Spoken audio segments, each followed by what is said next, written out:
What's up, YouTube? This the Fight Doctor, DJ Kryptonite here. I had to post this video because I'm getting a whole lot of pushback on some of the comments I'm making on some of these social media and YouTube posts from some of these boxing YouTubers type deal. But some of the audience folks are, I get into these little debates about certain things, and I understand it's a lot of Terrance Crawford fans and that sort of thing. And it's some Errol Spence fans and all of this sort of thing. So I just hate to hear that either boxer is afraid of the other or don't want the fight to happen because they're running scared. I think that's far from the truth. I think Errol Spence has always suggested that once he cleans up his side of the street, or once he gets all the belts that are easy to make, easy fights to make, meaning they're with PBC. So it's not hard to make a fight with PBC if all parties are part of PBC. So he said he was going to clean up that, get all the belts, all the straps, or however he put it. He was going to make sure he got all those belts, and then he'll address the belts that's going to take more negotiating or, I guess, compromising with purses and that sort of thing, venues, all of that. All of that goes into the negotiation. So for people to sit there and say that Errol Spence is running scared, that doesn't even make any sense, that he's afraid to fight Terrance Crawford. It doesn't even make any sense. It makes sense to me that he was collecting belts. And that's first and foremost. The other thing is, why would Errol Spence not address the Terrance Crawford fight last? Because ultimately that's the biggest fight at the welterweight division. So why don't you get all the belts and get all the leverage that you can possibly get before you start negotiating with Terrance Crawford? When you have 3 belts and he has 1, and the negotiations start, who holds the belts? Who holds the leverage? Who holds the sway? Sounds like Errol Spence will hold that sway. So I think he's doing it the right way.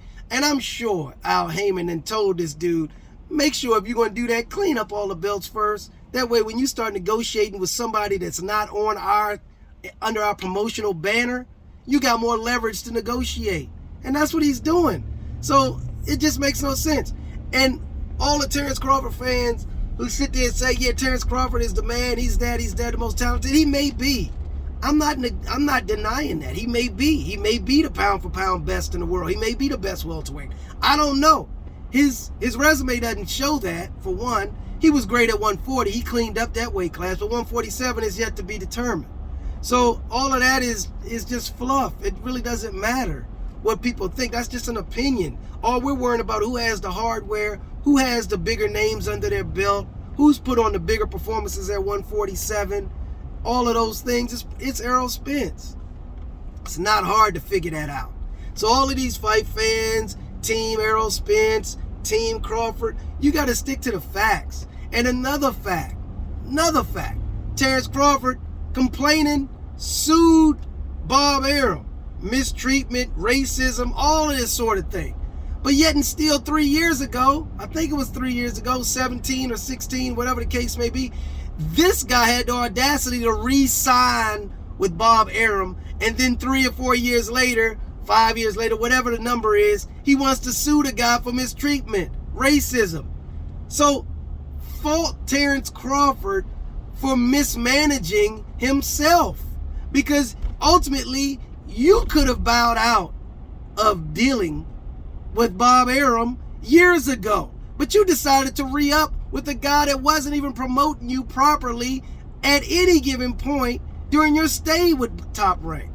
So don't sit there and say, well, yeah, he's running scared. Errol Spence is running scared. You could have been deviated from Bob Arum and could have been making your own roads, making your own paths, blazing your own trails. You could have been doing this years ago and could have been negotiating with Errol Spence to fight. But no, you wanted to stay with a guy who said was oppressing you or mismanaging you, mispromoting you. So all of these things, don't start blaming everybody else, all of these Terrance Crawford fans, Terrance Crawford himself, his management team, or whatever, his team. They've been stumbling since day one.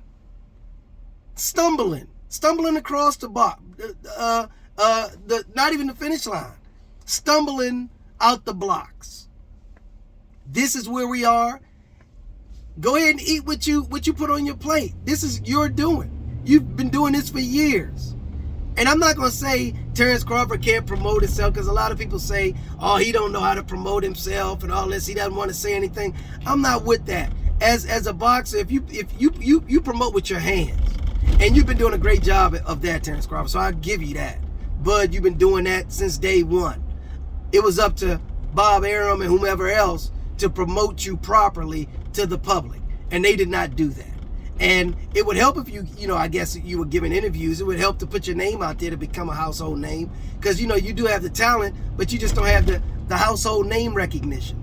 It would have been helpful if you were a bit more of a talker, but you're not, and I don't fault you for that. Everybody's not a talker. Nobody wants to see Tyson Fury everywhere, because Tyson Fury is hard to swallow. I would hope Terrance Crawford is not one of those guys. Tyson Fury is a joke. He's a clown to me.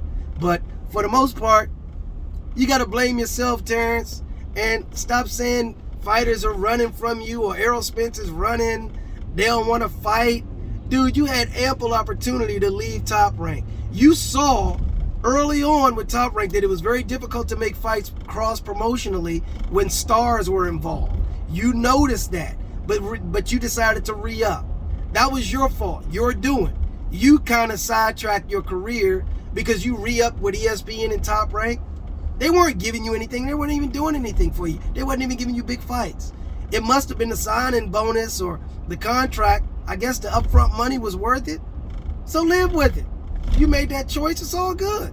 You got the money. Now it's time to negotiate fights with PBC. You got the power to do it. So stop all the crying and bitching and moaning about what shoulda, coulda, or people running from you, or people don't want to fight, or threatening to move up to 154. All that's garbage. You want the Errol Spence fight. That's the biggest fight out there. Don't sit there and try to play some little psychological games where I'm gonna move up to 154 and fight, and then I demand a fight at 147, come back. No, you ain't gonna do all that.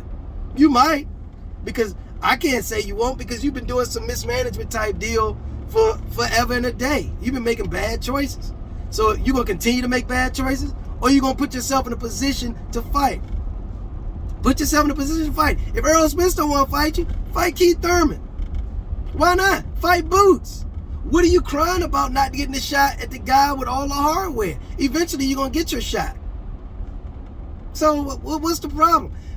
Continue to ascend as a star, and then you'll have more leverage to negotiate with Errol Spence. Right now, you're just bitching and moaning and suing Bob Arum for your mistake because you re-upped with him.